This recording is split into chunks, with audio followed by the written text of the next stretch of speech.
Θα καλέσουμε τώρα στο βήμα τον κύριο Κολομβάτσο. Περνάμε τώρα στην ενότητα που έχει να κάνει με το ψηφιακό μέρος του έργου.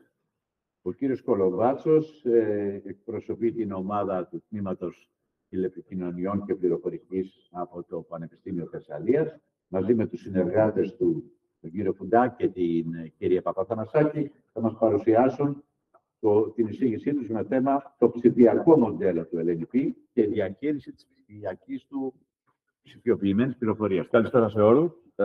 Ευχαριστώ, κύριο Σκαρβέλη, για την εισαγωγή. Είμαι ο Κωνσταντίνος Κολομβάτσος, είμαι επίκουρος καθηγητής στο Τμήμα Πληροφορικής και Τηλεπικοινωνιών του Πανεπιστημίου Θεσσαλίας. Και θα ξεκινήσω ένα ταξίδι, θα ακολουθήσει και η Λίμπλα μετά, ένα ταξίδι σε ένα διαφορετικό κόσμο από αυτά που παρουσιάστηκαν μέχρι στιγμής. Θα πάμε στον κόσμο της ψηφιοποίησης και στις προσπάθειες τις οποίες κάνουμε για να ψηφιοποιήσουμε τα τμήματα του LNP. Αυτή τη στιγμή συμμετέχουν 4 ερευνητές στην ψηφιοποίηση του LNP. Όλοι μας ανήκουμε σε αυτή την ερευνητική ομάδα που ονομάζεται IPRISM, είναι το short name από την αγγλική ονομασία. Και ουσιαστικά είμαστε υπεύθυνοι στο έργο για την ενότητα εργασίας 3. Έχει ένα μεγάλο όνομα, αλλά η ουσία είναι ότι προσπαθούμε, όπως είπα και πιο πριν, να ψηφιοποιήσουμε όλα τα τμήματα τα οποία έχουν βγάλει οι υπόλοιποι εταίροι από το LNP. Επίσης, είμαστε υπεύθυνοι για τα παραδοτέα, το 3.1 και το 3.3, συγγνώμη, το 3.2 το μελετά ο κ.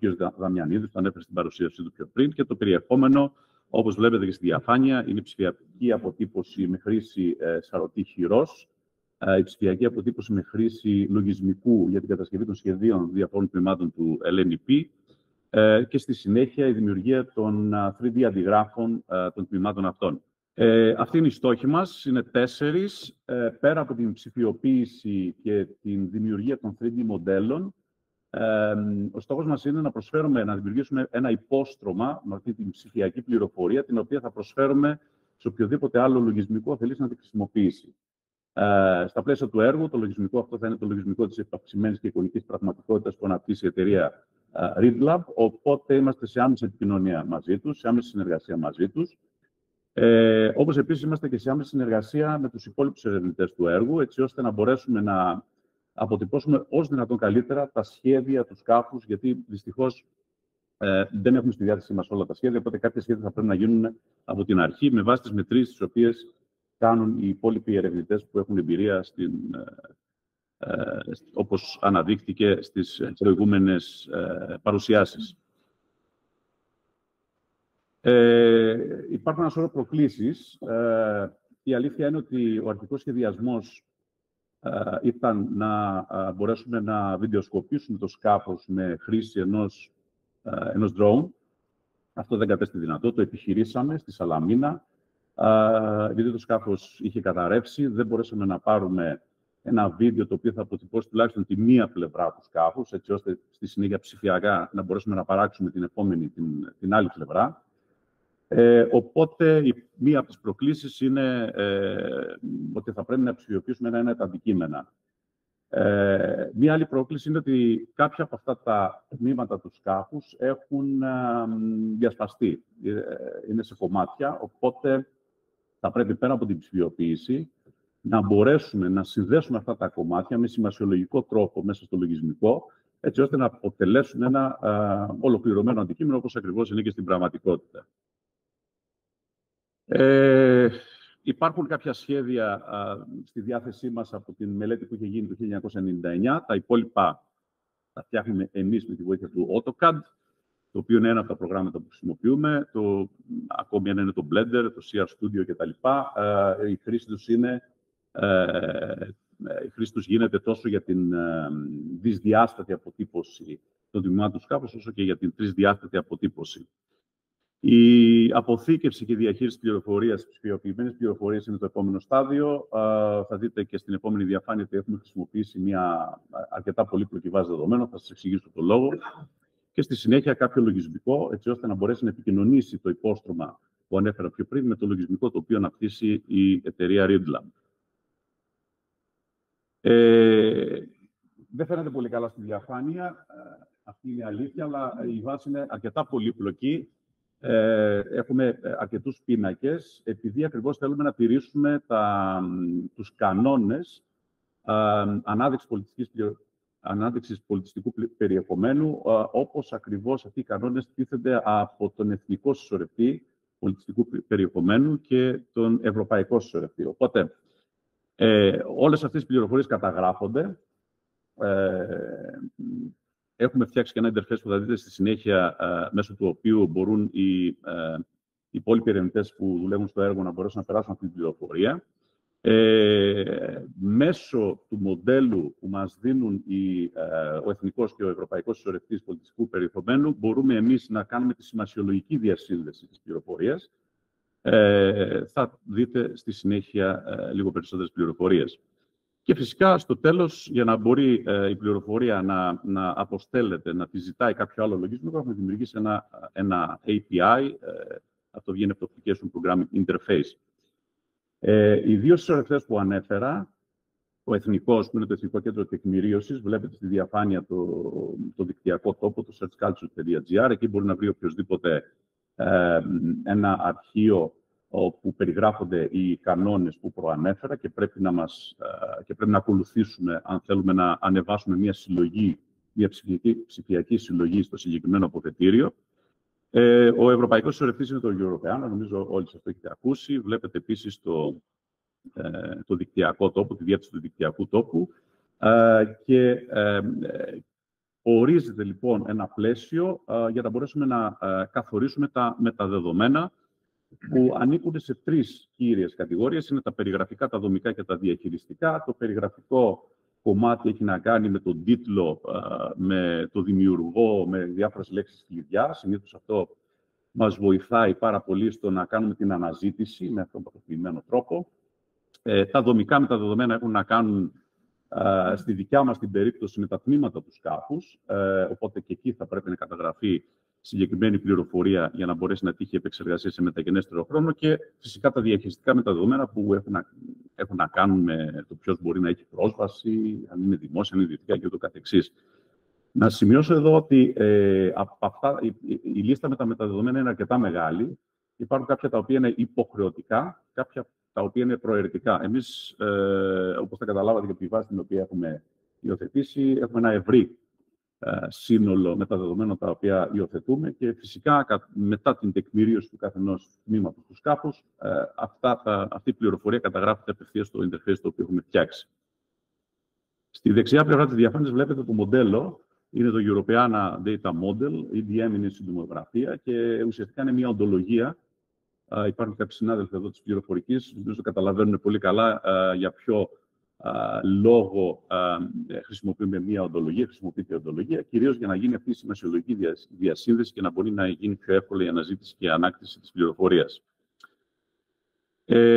Εδώ βλέπετε ένα interface που φτιάξαμε για να διευκολυνθεί η υλοποίηση του έργου. Το interface αυτό μας βοηθά να περάσουμε πληροφορίες και να κάνουμε τις καταχωρήσεις για τα μεταδεδομένα, τα οποία προανέφερα. Έχουμε 5 λειτουργίες.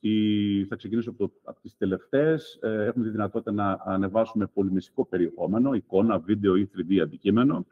Και στη συνέχεια έχουμε τη δυνατότητα με τις δύο πρώτες επιλογές να καταγράψουμε τα μεταδεδομένα και να τα ενημερώσουμε σε περίπτωση που κάτι δεν πήγε καλά, κάναμε κάποιο λάθος ή θέλουμε να προσθέσουμε κάποια επιπλέον στοιχεία. Πρόκειται για ένα web interface, είναι στο διαδίκτυο.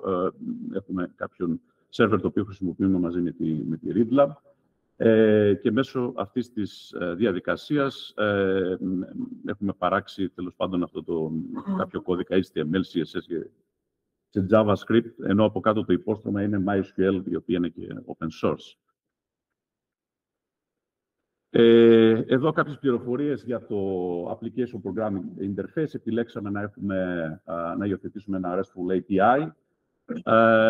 Ουσιαστικά είναι κάποιες κλήσεις που γίνονται προς το λογισμικό μας από κάποιο άλλο εξωτερικό λογισμικό και εμείς, σαν έξοδο, επιστρέφουμε την τοποθεσία του πολυμνηστικού περιεχομένου μέσα στο σερβερ, μέσα στον υπολογιστή, καθώς και άλλα πληροφοριακά στοιχεία τα οποία μπορεί να είναι απαραίτητα για το σύστημα επαυξημένης και εικονικής πραγματικότητας. Επιλέχθηκε αυτή η λύση, διότι έχει αρκετά πλεονεκτήματα. Είναι μια απλή εφαρμογή μιας δικτυακής τεχνολογίας και επίσης μπορούμε να υποστηρίξουμε αρκετά μια ποικιλία μορφών δεδομένων. Εμείς, βέβαια, παρά το γεγονός ότι έχουμε αρκετές επιλογές, εμείς επιλέξαμε μια μορφή JSON. Επειδή είναι αρκετά τεχνικό, έβαλα και ένα παράδειγμα. Στο πάνω μέρος, εδώ βλέπουμε το URL, μέσω του οποίου γίνεται η κλήση. Εδώ σας ανέφερε η κυρία Τιλελή για ας το πούμε, κάποιους κανόνες που βάλαμε για το πώς θα ονομάζεται, πώς θα ονομάζουμε το κάθε αρχείο στο οποίο αποθηκεύεται η ψηφιακή πληροφορία. Εδώ πρόκειται για το νομέα 6, αν θυμάμαι καλά. Οπότε, εδώ γίνεται μία κλήση προς το δικό μας λογισμικό και το δικό μας λογισμικό επιστρέφει μία τέτοια μορφή, την οποία χρησιμοποιεί το λογισμικό της ReadLab για να μπορέσει να εντοπίσει το πολυμνηστικό περιεχόμενο, να το ανακτήσει και στη συνέχεια να το προβάλλει μέσα στον εικονικό κόσμο. Τώρα, επειδή δεν ήθελα και εγώ προσωπικά και δεν θέλαμε γενικώς σαν ερευνητική ομάδα να σας βομβαρδίσουμε έτσι με διάφορες πληροφορίες για το πώς γίνεται η ψηφιοποίηση, έχω φτιάξει ένα μικρό βίντεο. Να σας πω πριν ξεκινήσει το βίντεο ότι θα δείτε τις δύο φάσεις από τις οποίες περνάμε, μάλλον τα δύο τμήματα της ψηφιοποίησης. Το ένα έχει να κάνει με τη χρήση του σαρωτή χειρός και το δεύτερο έχει να κάνει με τη δημιουργία των σχεδίων σαν πρώτο βήμα και στη συνέχεια τη δημιουργία του 3D αντικειμένου. Οπότε μπορώ να κάνω, είχαμε βάλει και μία μουσική για να είναι πιο εύθυμη η διαδικασία, αλλά δυστυχώς εδώ βλέπετε την διαδικασία σε ένα κομμάτι, τέλος πάντων σε ένα σύλλογο κομμάτι, τη διαδικασία με το ψηφιακό σαρωτή χειρός. Θα με συγχωρέσετε, έχουμε χρησιμοποιήσει αγγλική γλώσσα στις διαφάνειες, απλά ο λόγος είναι απλώς επειδή το έχω ανεβάσει στο YouTube, στα πλαίσια της διάχυσης των αποτελεσμάτων, μπορεί να το δει και κάποιος από το εξωτερικό. Οπότε, με ένα λάπτοπ που τρέχει συγκεκριμένο λογισμικό συνδέεται με το σαρωτή χειρός. Ο σαρωτής χειρός πρέπει να έχει συγκεκριμένη απόσταση από το αντικείμενο. Δεν θα πρέπει πίσω από το αντικείμενο να υπάρχει κάποια επιφάνεια η οποία θα γυαλίζει, για παράδειγμα. Θα δημιουργήσει πρόβλημα, γι' αυτό βλέπετε ότι υπάρχει ένα χαρτόνι στο κάθε μέρος. Επίσης, αν παρατηρήσετε σε αυτό εδώ το σημείο, το λογισμικό σας λέει ακριβώς αν είστε σε σωστή θέση, αν ο δημιουργός είναι σε κατάλληλη θέση ή είναι πολύ κοντά στο αντικείμενο, είναι πολύ μακριά, οπότε υπάρχει μια καθοδήγηση. Το επόμενο βήμα είναι να διώξουμε το θόρυβο, δηλαδή τμήματα τα οποία δεν ανήκουν στο αντικείμενο. Τώρα, το επόμενο βήμα είναι επειδή όπως αντιλαμβάνεστε, υπάρχει το εξής πρόβλημα. Πρέπει να σκανάρουμε τη μία πλευρά και συνέχεια να γυρίσουμε το αντικείμενο να σκανάρουμε και την επόμενη πλευρά. Οπότε θα πρέπει να συνδυαστούν τα δύο σκαναρίσματα. Εδώ βλέπετε τη διαδικασία με την οποία γίνεται αυτό. Πάμε και συνδέουμε τα δύο τμήματα.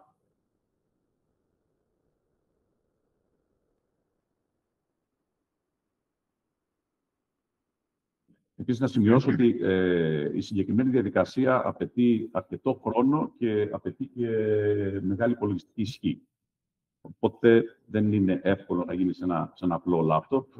Το καλύτερο είναι να υπάρχει μια καλή κάρτα γραφικών με μεγάλη μνήμη, έτσι ώστε να μπορέσει να υποστηρίξει όλη αυτή τη διαδικασία.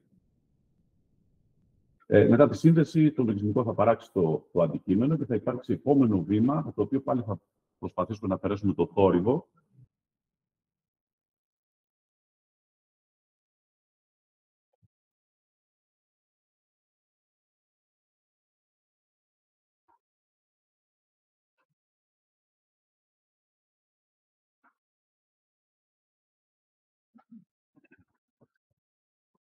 Τώρα, εδώ περνάμε στο το δεύτερο τμήμα της ψηφιοποίησης. Δημιουργούμε από την αρχή, σε συνεργασία με τους υπόλοιπους ερευνητές, παίρνουμε τις πραγματικές διαστάσεις των αντικειμένων. Οπότε δημιουργούμε το δυσδιάστατο σχέδιο. Εδώ θα δείτε κάποια παραδείγματα. Αυτή είναι η Καρίνα. Μαθαίνουμε και εμείς καινούργιες έννοιες. Πριν από το έργο ήμασταν μόνο στις έννοιες Λίμνη Πλώρη και αυτές και ελεγχόμασταν μερικές φορές και για αυτές.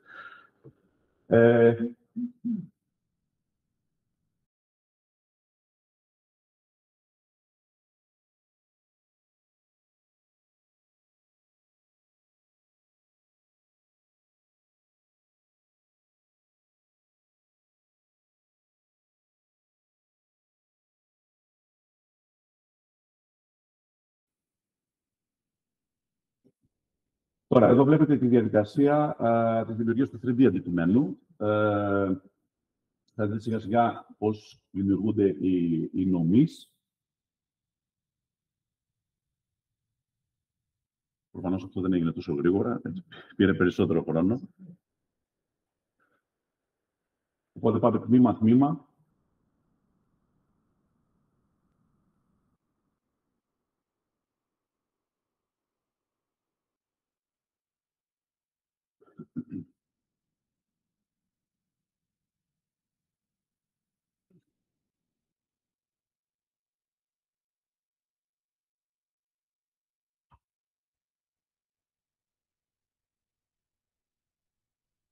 Οπότε μπορούμε να κουμπώσουμε αυτά τα 3D κομμάτια πάνω στο σχέδιο του σκάφους.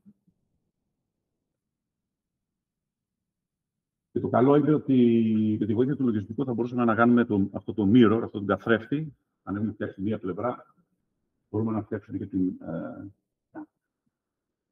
την άλλη.